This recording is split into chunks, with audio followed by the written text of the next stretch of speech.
Ladies and gentlemen, let's do something different. So much different than anything I've ever recorded. As you probably could infer from my profile picture, I'm a Star Wars fan. I do love Star Wars wholeheartedly, even though the franchise has seen some bad days.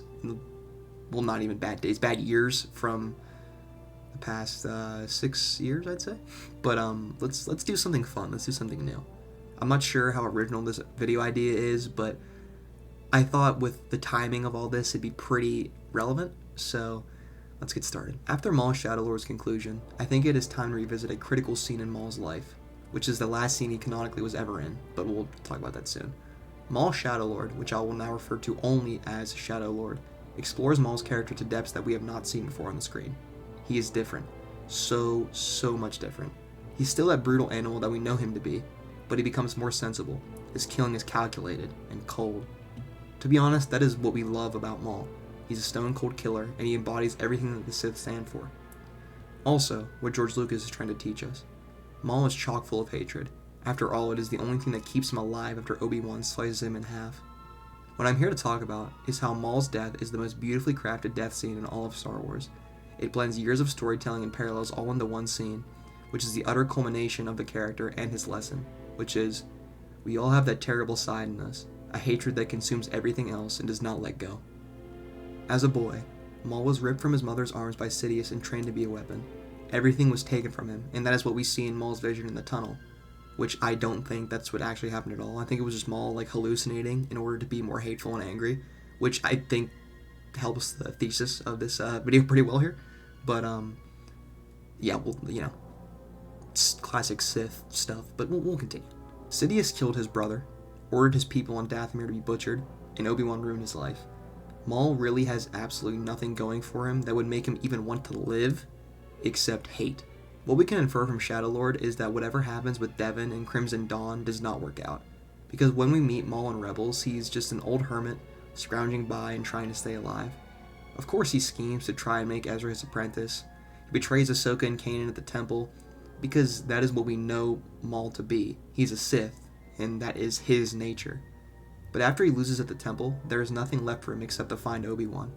When he is on Tatooine, just wandering in the desert, Maul talks to himself. He says,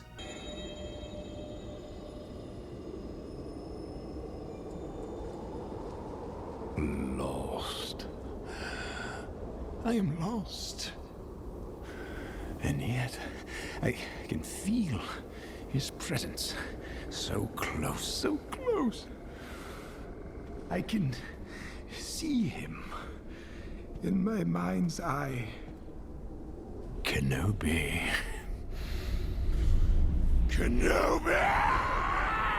Maul is, as he says, lost. Not in the sense that he doesn't know where he's going, but he's lost internally. Deserts symbolize isolation and transformation. Maul is isolated, certainly, so consumed by his hatred that it is the only thing that he has left. But does Maul transform? No. And if we look deeper at this scene, we can predict that Maul is likely going to meet his end. And that is where we come to the point of this video. The fight between Obi-Wan and Maul. First off, I just want to say the dialogue between these two is so amazing. Their clash of ideologies, coupled with the understanding and love that we have for these two, along with their dynamic, it just makes it so great. So let's start analyzing here. Maul starts the conversation by trying to insult Obi-Wan, but what I see here is a distinct parallel. He calls Obi-Wan, "Look what has become of you. A rat in the desert." But look at Maul in this scene. His tattered and torn clothes are covered in sand, along with his face, when we can see a little bit of sand there also. He's dirty and gross. Obi-Wan is the complete opposite. He's presentable and proud, like a Jedi would be. While Maul is the true rat here. A rat always looks for the cheese, no matter what kind of sewer they have to crawl through to get there. I thought that analogy was pretty fitting for the dialogue and stuff, so, props to me there, I suppose. Obi-Wan's response is just what we expect from him. "Look what I have risen above." Obi-Wan is far above the sewer of hatred that Maul is in. Despite everything that he has been through, he's still a good man, a beacon of hope for what the Jedi used to stand for. Maul continues his insult in typical Sith fashion. "I have come to kill you, but perhaps it's worse to leave you here, festering in your squalor." I feel like Maul, in his mind, doesn't even believe what he is saying. Obviously, we don't get a look into Maul's mind, but we know that he has been living in squalor too, and yeah, he's definitely been through the ringer. And Maul can do nothing but insult and try to make Obi-Wan angry, which would help Maul finally complete his revenge and kill Obi-Wan. Because that's what Sith do. They rely on other people's emotions to try and make themselves stronger and make the other opponents weaker. Obi-Wan's reply is a perfect contrast to Maul.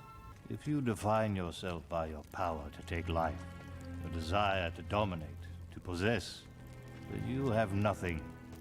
And this lines up perfectly with what I mentioned earlier. Maul has nothing left to live for except hate and revenge.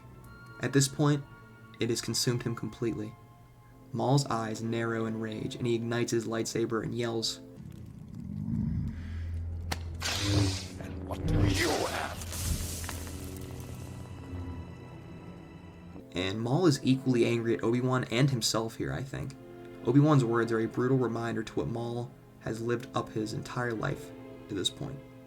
No mother, no brother, no crime syndicate, no apprentice, and no power. All he can define himself on is anger and hatred. Maul then has the catharsis, the realization of why Obi-Wan is on Tatooine in the first place. Why come to this place? Not simply to hide. Oh, you have a purpose here. Perhaps you are protecting something? No. Protecting someone. I think this dialogue is mostly just to service the plot and, what we know is to come, where obviously Obi-Wan is Luke's master for a little bit and becomes Force Ghost and, yada yada yada. But, let's get back to the main point here.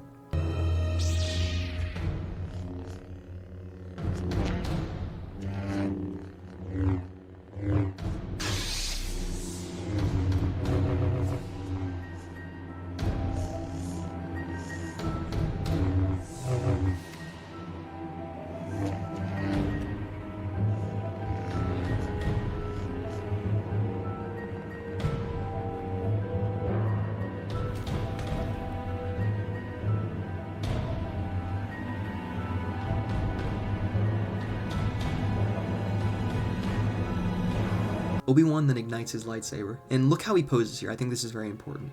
He begins in his classic Ewan McGregor Clone Wars pose, the saber raised high, the two fingers pointing out, and I think this is a great callback to who Obi-Wan used to be, a great general, a highly revered Jedi that led clones into battle, fought General Grievous, Count Dooku, and Darth Maul, but that time is long gone, and then he switches to a more reserved stance like how he does later in A New Hope. What else you could point out here is that Obi-Wan switches stances for a third time, putting his saber by his side, which, if you remember Episode 1, is very similar to how his master Qui-Gon, whom Maul killed, holds his lightsaber. That little detail brings more life and meaning to the scene. This battle has been years in the making. The tough lives that both of these characters have been through have shaped them into the old warriors that they are now.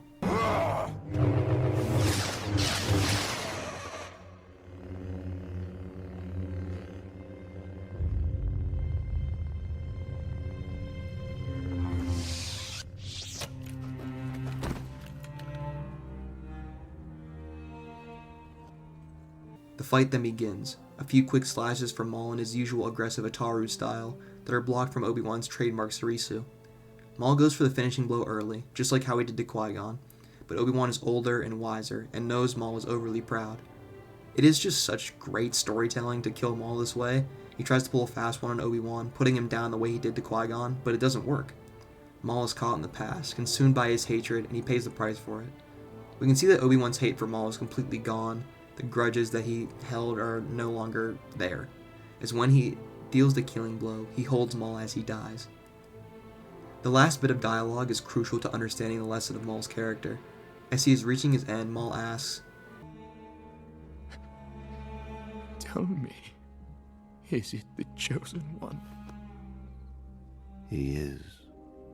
He's talking about Anakin here, who Maul saw in Episode 1, and I'm not really sure how he knows, or how he knows Anakin, like, after that. What we can assume is that Maul realized Darth Vader was Anakin, and that is, because he realized that's, he's been groomed for the role, like he said in the Clone Wars, so, we just have to take that into account here. And I think Maul's last line is tragically beautiful. First, I want to call back to his first ever line of dialogue. You will then have no difficulty in taking the Queen to Naboo to sign the treaty. At last we will reveal ourselves to the Jedi. At last we will have revenge. Revenge, he says. Maul's a true Sith through and through. He was a tool for the Sith, ready to do the bidding of his master to secure his power and be at the top of the food chain. Now, almost 30 years later, Maul's last piece of dialogue is, He will avenge us.